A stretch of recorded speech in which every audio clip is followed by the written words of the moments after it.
मायावती के घर के सामने ओवरब्रिज बनाने को लेकर उत्तर प्रदेश की सियासत में काफी हो हल्ला मच चुका है, लेकिन अब बारी मुलायम के आवाज की है। रेल बजट में रेल मंत्री सदानंद गौड़ा ने उत्तर प्रदेश को जिन ओवरब्रिज की सौगात दी है, उनमें सबसे ज्यादा चर्चा में समाजवादी पार्टी सुप्रीमो मुलायम सिंह के आवास के सामने से गुजरने वाला ओवरब्रिज है। यह है लखनऊ का विक्रमादित्य मार्ग, यूपी का सबसे बड़ा पावर सेंटर।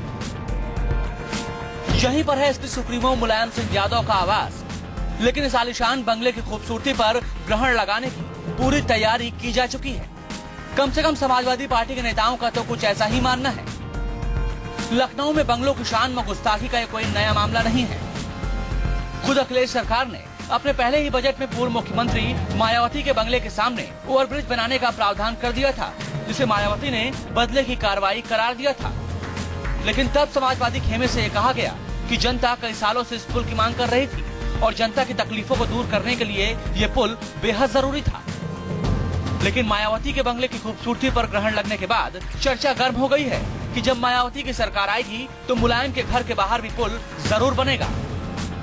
लेकिन इसी बीच केंद्र की बीजेपी सरकार ने अपने पहले ही रेल बजट में मुलायम के घर के सामने ओवरब्रिज मंजूर कर दिया है, जिसके बाद समाजवादी खेमे में खासी खलबली है। नेताजी के घर के सामने पुल बनाना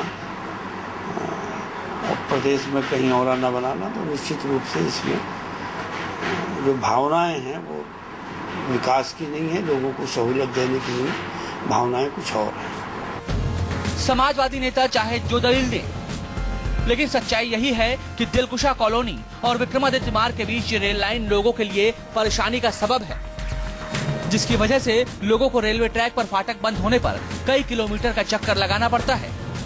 ऐसे में ओवरब्रिज बनने से लोगों को एक बड़ी मुसीबत से निजात जरूर मिल जाएगी और यही वजह है कि इस पुल पर समाजवादी खेमे की आपत्ति को बीजेपी नेता गैर वाजिब करार दे रहे हैं। तकनीकी दृष्टि से आवश्यक है पुल बनना। किसी बड़े से बड़े व्यक्ति के घर के आगे से अगर सड़क जा रही आगे रेलवे क्रॉसिंग और उसके कारण जाम लगता है, तो जन सुविधा की दृष्टि से यदि फ्लाईओवर बनाना तय है तो घर चाहे लक्ष्मीकांत वाजपेयी का हो, चाहे घर हो मुलायम सिंह यादव जी का, चाहे घर हो और किसी बड़े नेता का।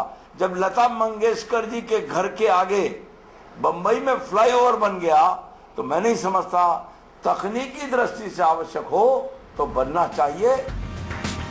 बहरहाल 7 करोड़ की स्वीकृत धनराशि में रेल मंत्रालय ने 1 करोड़ रुपए की अग्रिम राशि भेज भी दी है और बहुत मुमकिन है कि जल्द ही इस पुल के निर्माण का काम भी शुरू हो जाए। ऐसे में देखना दिलचस्प होगा कि समाजवादी पार्टी के लोग इस पुल को लेकर जनता की तकलीफों का ध्यान रखते हैं या अपने सुप्रीमो के बंगले की शान को तवज्जो देते हैं।